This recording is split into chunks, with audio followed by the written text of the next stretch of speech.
Bismillahirrahmanirrahim. Assalamualaikum warahmatullahi wabarakatuh. Bismillah, alhamdulillah, wassalatu wassalamu ala rasulillah Sayyidina Muhammad ibn Abdillah, la hawla wa la quwwata illa billah, amma ba'du.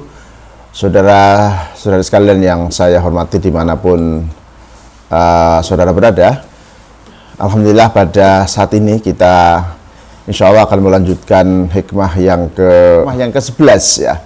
Hikmah yang ke-11 setelah kemarin di hikmah yang ke-10 kita diberi informasi atau dibawa oleh Ibnu Athaillah Sakandari untuk masuk ke dalam dunia ikhlas, di mana ikhlas tersebut kita terinformasi ya, ada 3 macam kategori atau 3 kategori ikhlas. Yang pertama adalah ikhlasnya ahli ibadah atau ikhlasul ubad, yakni orang yang melaksanakan aktivitas ibadah yang selamat dari riya, tanpa riya ya, baik riya yang khafi maupun riya yang jali, dan tujuan untuk melaksanakan ibadah itu adalah semata-mata untuk ingin mendapatkan ridho dan pahala dari Allah serta menjauhi ya siksa dari Allah ya. Sehingga kemudian kategori ini dalam perspektif sufistik adalah ikhlas yang paling rendah begitu. Kemudian di atasnya ada ikhlasnya muhibbin atau ikhlasul muhibbin, di mana ibadah yang dilakukan oleh seorang hamba atau seorang salik kepada Allah semata-mata hanya karena cinta kepada Allah, bukan karena ingin mendapatkan pahala atau bukan karena takut kepada siksa. Kemudian ikhlas yang paling tinggi atau yang ketiga adalah ikhlasnya arifin atau ikhlasul arifin, yakni seseorang melakukan aktivitas ibadah, melakukan amal soleh. Ini sama sekali tidak ada melihat pada kemampuan dirinya untuk melaksanakan aktivitas ibadah atau melakukan amaliyah yang soleh. Semata-mata hanyalah karena Allah memberikan kemampuan, Allah memberikan kesempatan, dan aktivitas ibadah ataupun amal-amal kebaikan yang dilakukan adalah semata-mata karena Allah memberikan kemampuan, memberikan kesempatan untuk bisa melaksanakan ibadah. Jadi 3 ini tentu menjadi bekal bagi kita sekalian, ya, saudara sekalian yang saya muliakan, untuk kita masing-masing mampu mengidentifikasi kita sekarang ini sudah berada di mana begitu ya. Nah, tentu juga penting bagi kita semua untuk kemudian memahami hikmah yang ke-11, di mana hikmah yang ke-11 ini yang nanti bunyinya adalah udfun, ada yang membaca idfin ya, wujudaka fi ardil khumuli fama nabata mimma lam yudfan la yatimmu nitajuhu. Kuburkanlah wujud kalian, kuburkanlah wujudmu begitu ya, dalam al-khumul itu ada yang memaknai kehinaan begitu ya, dalam kehinaan yang diserupakan dengan bumi. Artinya kuburkanlah wujudmu di dalam bumi gitu ya. Untuk kemudian diserupakan dengan ketidaktampakan kita, ketidakterlihatan kita begitu ya di mata publik. Artinya kita disarankan oleh Ibnu Athaillah ya, di dalam cara kita berikhlas untuk tidak sama sekali menonjolkan siapa diri kita. Latihlah diri kita untuk sama sekali tidak pernah menonjolkan siapa kita. Tidak boleh apalagi berbangga-bangga dengan siapa itu diri kita. Mengapa? Diserupakan dengan sebuah biji tanaman ya. Dalam biji tanaman demi udfun atau idfin wujudaka fi ardil khumuli tadi itu, fama nabata mimma lam yudfan, sesuatu yang tumbuh karena tidak ditanam di dalam tanah, di dalam bumi, layatimu nitajuhu, biasanya tidak sempurna buahnya. Bahkan belum tumbuh sudah hilang ya, karena ada burung yang lewat begitu ya, kemudian dimakan sama burung biji yang tidak ditanam di dalam tanah yang dalam tadi itu. Nah, saudara sekalian yang saya hormati, inilah hikmah ke-11 yang nanti akan kita bacakan syarahnya begitu ya. yang intinya adalah memberikan guidance, memberikan tata cara kepada kita bagaimana kita sebagai seorang salik, sebagai seorang hamba atau sebagai seorang murid ya, orang yang menghendaki wusul kepada Allah melalui dunia sofistik gitu ya, diberi tips atau diberi cara bagaimana kita bisa menjadi orang yang ikhlas, bisa menjadi orang yang mukhlis, yang tentunya harapannya adalah keikhlasan kita ini dalam kita melakukan aktivitas ibadah di dalam rangka mendekatkan diri kepada Allah, ya setidaknya begitu ya, masuk dalam kategori yang pertama. Kalau di hikmah kedua dulu sudah pernah kita bahas tentang rata-rata makom kita atau rata-rata posisi kita adalah makomnya asbab, yakni orang yang masih terkait dengan aktivitas duniawi. Kita masih punya tanggung jawab keduniawian ya, tetapi meskipun masih terkait dengan dimensi-dimensi keduniawian, toh kita memiliki kemampuan atau memiliki kesempatan yang memadai untuk bisa mendekatkan diri kepada Allah begitu ya, maka tentu ya aktivitas kebaikan atau amal-amal kebaikan atau amal-amal soleh yang kita lakukan ini tentu mestinya harus meningkat kualitasnya gitu ya. Bukan karena ria, bukan karena ingin dipandang, bukan karena ingin dilihat begitu ya, bukan ingin kepentingan selain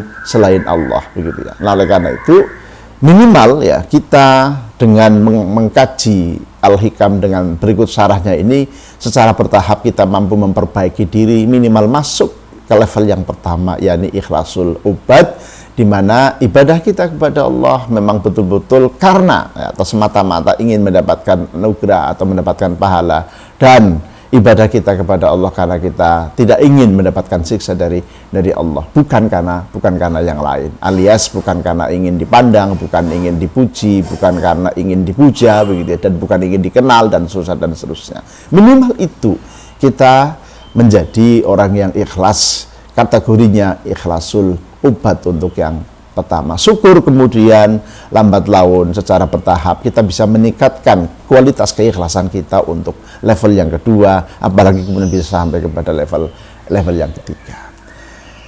Saudara sekalian, untuk melegitimasi apa yang tadi saya sampaikan, saya bacakan. Bismillahirrahmanirrahim. Udfun ya, kuburkanlah, nguburno sapa sira, atau mendemno sapa sira, atau yang baca idfin ya, mendemno sapa sira wujudaka ing wujud ira, ing eksistensi sira begitu ya, fi ardil khumuli ing dalam bumine penyamaran ya, ing dalam bumine penyamaran, ing dalam penyamaran kang den serupakan karo bumi ya, kalau kita membaca syarahnya, ai fil khumuli ing dalam sifat penyamaran, wa huwa kang utawi khumul, wa huwa utawi khumul iku adamus syuhrati ora nanane ketenaran asyabihi kang den serupakan bil ardi kelawan bumi. Jadi kita diminta untuk membenamkan eksistensi kita, wujud kita di dalam sebuah penyamaran yang diserupakan dengan bumi. Jadi kuburkanlah diri kita di dalam bumi gitu ya. Fama mungkutai barang ya, ini saya bacakan matanya dulu. Fama mungkutai barang nabatakang cukul opoma. Fama mengkotai barang nabatakang cukul apa mak mimma saking wiji gitu ya, lam yutfan kang ora den pendem apa mak iku layatimu ora sampurno apa natajuhu atau nitajuhu buahe utawa wohe mak, sesuatu yang tidak, yang sesuatu atau biji yang tumbuh menjadi pohon ya, menjadi tunas begitu ya, sebelum menjadi pohon tentunya, karena pohon kan sudah besar. Biji yang kemudian tumbuh menjadi tunas tetapi tidak ditanam di dalam tanah, di dalam bumi gitu ya. Ini resikonya begitu besar, tidak sempurna tumbuhnya, atau bahkan belum sempat tumbuh begitu ya, sudah dimakan burung gitu. Misalnya kalau jenengan atau saudara sekalian misalnya melihat biji palawija misalnya, seperti kedelai, seperti kacang hijau misalnya, ketika petani menanam pada saat musim kemarau ya, hanya segera ditaruh saja di tanah, di sawah, di pekarangan ya, lalu tidak ditanam di dalam tanah ya, tidak ditaruh di dalam tanah ya, ketahuan sama ayam, ketahuan sama burung ya, belum sempat tumbuh sudah kemudian hilang karena dimakan oleh binatang-binatang tadi itu, oleh unggas-unggas tadi itu. Nah, oleh karena itu ini sebuah ilustrasi ya, sebuah gambaran betapa cara kita untuk kemudian melatih diri untuk menjadi orang yang ikhlas tadi itu ya, kita diminta atau disarankan untuk tadi menyembunyikan diri kita ya, mengubur diri kita ya dalam sebuah penyamaran yang diserupakan dengan tanah. Wa huwa adamu syuhrati asyabihi bil ardi wa huwa utawi al-khumul ya, tadi penyamaran tadi itu iku adamu syuhrati ora anane ketenaran asyabihi kang den serupakan bil ardi kelawan bumi. Wa dafnu wujudi kalan anapun utawi mendem wujudira fihi ing dalam ardun ya, cara atau pengertian kita membenamkan diri di dalam bumi ya. Wa dafnu wujudi kalan anapun utawi mendem wujud sira fihi ing dalam ardun iku alla tata'ato ing yonto orang lakoni sapa sira asbab syuhrati ing pira-pira sebabe kemasyhuran atau ing pira-pira sebabe ketenaran bi antu itu gambare yonto mento akan sapa sira nafsaka ing awak sira lin manasibi maring pira-pira pangkat wa ghariha lan liyane manasib mimma iku setengah saking barang fi kang tetep ing dalem mak intisaru itu utawi suarane utawi gumulare swara. Maksudnya apa dari kalimat ini? Jadi kita diminta atau disarankan untuk senantiasa menghindari melakukan hal-hal yang menyebabkan diri kita atau yang menyebabkan diri kita menjadi tenar, menjadi terkenal begitu ya. Dan itu biasanya godaan itu banyak sekali, apalagi di era sekarang ini gitu ya. Sampai ada istilah, ada orang yang dihinggapi penyakit hungry of popularity gitu ya. Haus dengan popularitas. Nggak dirujuk oleh media 2 hari saja sudah sakit gitu ya, karena gatel begitu ya, tidak dirujuk oleh awak media. Hungry of popularity ini dalam perspektif tasawuf lagi-lagi itu sangat berbahaya karena akan menggoda kita, akan menuntun kita untuk menjadi orang yang sulit untuk bisa berbuat ikhlas, karena tujuannya, karena pertimbangannya semata-mata adalah karena keingin popularitas, ingin dikenal, ingin diunggulkan, ingin kemudian dilihat orang dan seterusnya. Nah, oleh karena itu ya, kalau orang-orang atau kita ini misalnya belum bisa berbuat ikhlas dengan baik ya, maka cara atau teknik untuk diri kita mampu melatih untuk ikhlas adalah kita menghindarkan diri dari perbuatan-perbuatan yang menyebabkan diri kita dikenal, menyebabkan diri kita menjadi masyhur. Pertanyaannya adalah apakah semua orang seperti itu? Ya, tadi menjadi tenar ya. Ternyata tidak. Lalu bagaimana dengan orang yang sudah terlanjur tenar gitu ya? Bagaimana dengan seorang salik yang sudah kadung atau sudah terlanjur dikenal ya? Dia seorang influencer misalnya, seorang tokoh publik, seorang pejabat publik misalnya, atau ya tadi seorang tokoh masyarakat, ini kan sudah dikenal begitu ya. Lalu bagaimana seorang yang sudah terlanjur dikenal ini untuk mampu ikhlas begitu ya? Mampu ikhlas dengan kategori yang sudah saya jelaskan sebelumnya, ada ikhlasul ubad, ada ikhlasul muhibbin, ada ikhlasul arifin begitu ya. Maka Asy-Syarqawi memberikan saran seandainya orang sudah terlanjur terkenal, sudah terlanjur dikenal sebelumnya gitu ya, karena ketokohannya, karena keilmuannya, karena posisinya, karena jabatannya, karena perannya dan seterusnya, maka cara untuk kemudian bisa ikhlas adalah tawadu. Cara untuk kemudian bisa mengikhlaskan diri ya dari status yang sudah terlanjur dimiliki tadi itu adalah rendah hati, adalah tawadu. Saya bacakan ya sebagai legitimator. Fa in salakta at-tariqa ba'da syuhratika, fa in salakta ari kalane ngambah sapa sira at-tariqa ing dalan ba'da syuhratika sakwise oleh tenar sapa sira ya. Bagaimana kalau kita ya sudah terlanjur terkenal, sudah terlanjur memiliki banyak massa kira-kira begitu sebagai influencer, tapi kemudian menekuni dunia tarekat ya, masuk dalam relung-relung tasawufan begitu ya.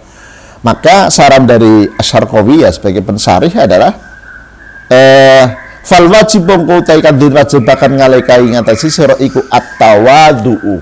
Kita mesti harus kemudian belajar rendah hati, belajar untuk tawadhu agar kemudian tidak mudah tergoda ya, karena kita sudah terlanjur dikenal, sudah terlanjur memiliki popularitas tadi itu.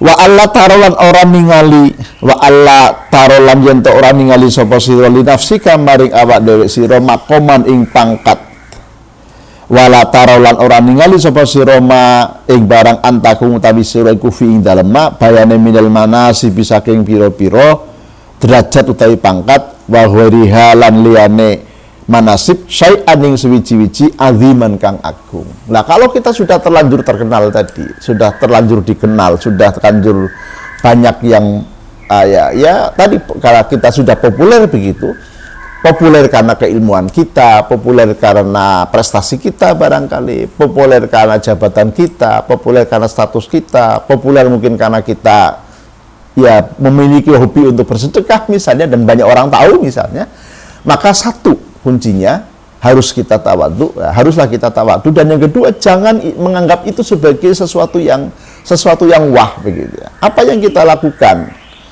di tengah-tengah popularitas kita, apa yang kita lakukan di tengah-tengah jabatan publik kita misalnya, apa yang kita lakukan di tengah-tengah kemampuan kita untuk bersedekah kemana-mana gitu, jangan kemudian kita jadikan itu sebagai sebuah kebanggaan, tetapi lihatlah itu sebagai bentuk anugerah.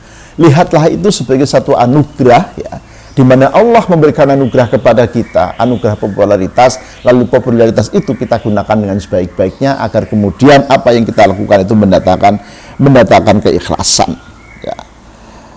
Bal tara annal khaira fi tarkihi. Jadi kita kemudian mampu secara proporsional ya menanggalkan ya popularitas kita tadi itu, karena semata-mata popularitas itu bukan semata-mata karena hasil kreasi kita, tapi popularitas yang kita dapatkan adalah semata-mata adalah anugerah dari Allah. Kemampuan kita juga bukan semata-mata karena upaya pribadi kita, tapi juga tadi kemampuan kita atau kompetensi kita yang kemudian menyebabkan kita menjadi dikenal, itu juga semata-mata karena anugerah dari Allah subhanahu wa ta'ala. Mudah-mudahan kita bisa secara bertahap gitu ya melakukan, atau dengan nasihat dari Ibnu Athaillah di hikmah ke-11 ini kita bisa melaksanakan untuk belajar ikhlas ya. Karena lagi-lagi kalau kita tidak memiliki keikhlasan, apapun yang kita lakukan, kontribusi yang kita lakukan dalam perspektif tasawuf ini tidak akan memiliki arti. Mudah-mudahan kita terhindar dari orang-orang yang tidak bisa berbuat ikhlas. Amin ya rabbal alamin. Assalamualaikum warahmatullahi wabarakatuh.